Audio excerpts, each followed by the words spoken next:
Design is design actually. Design in Nairobi is transforming the lives of everyday Kenyans. creativity and innovation has no limits. It's all about imagination. Design is something that provides a solution. Designers are not holding themselves back. Design is important in everything. The fresh talent. Design actually is interesting. Design is art with process. Disruptive design.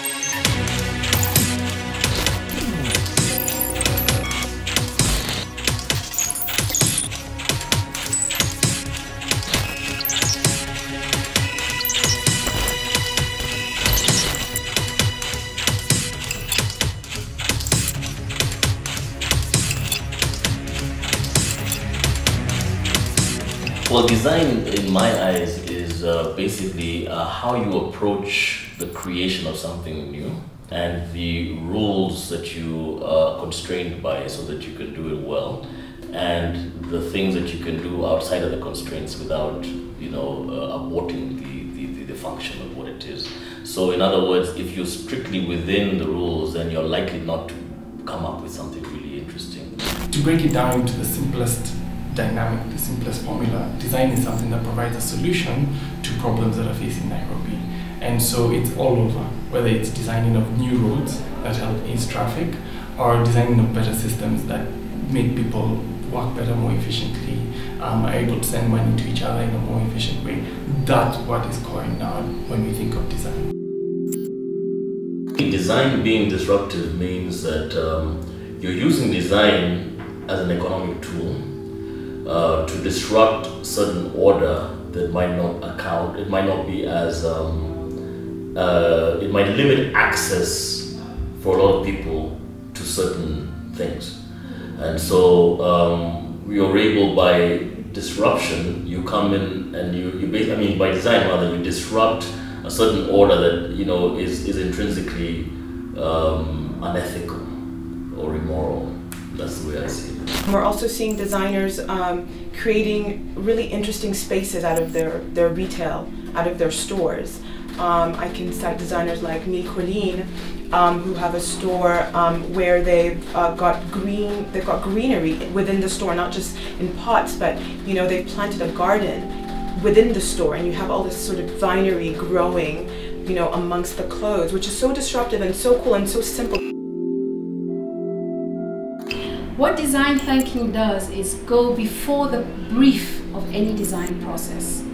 You're actually to understand whatever is required. What does it mean in terms of whether it's people, whether it's in terms of philosophy, in terms of culture, and to understand that, and then be able to translate that sensitivity and understanding into a brief of what is required by a client or by an artist, depending on who you're actually working with.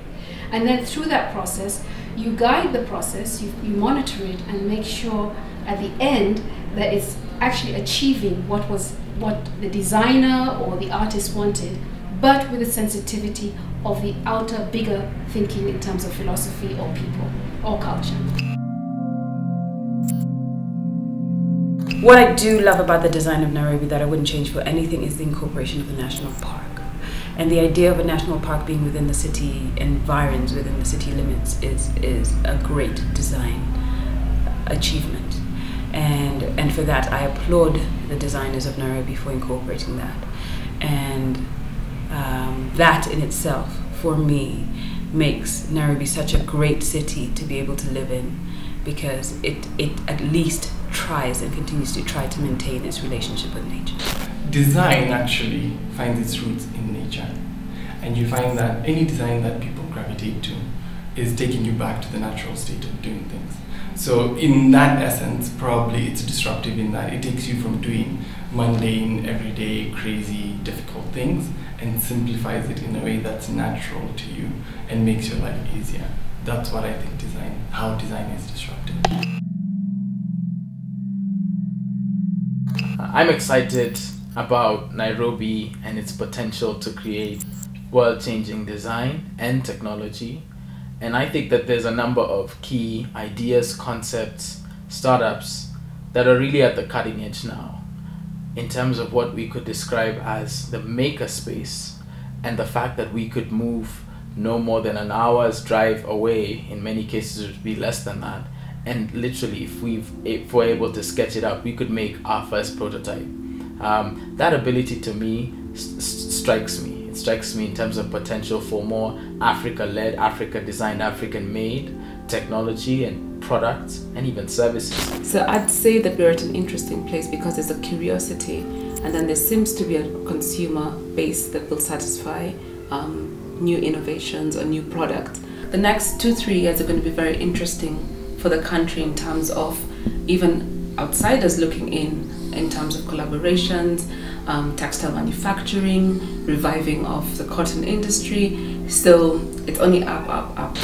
But what I do see is the need to look at design in light of bigger issues such as climate change, sustainable livelihoods, and what does that mean in terms of consumerism, recycling. We do really need to look at design in that way.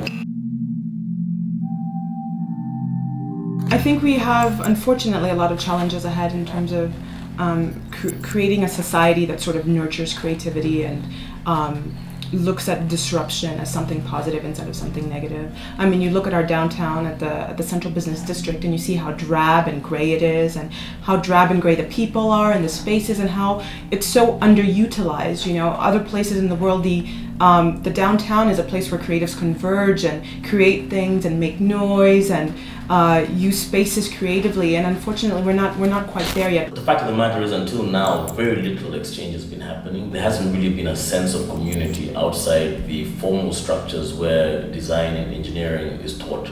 Product design is something we really don't have very much, or even within the engineering departments, which is becoming very much something that's being demanded by the marketplace and by the students who are much more exposed than ever before through the internet and things like that.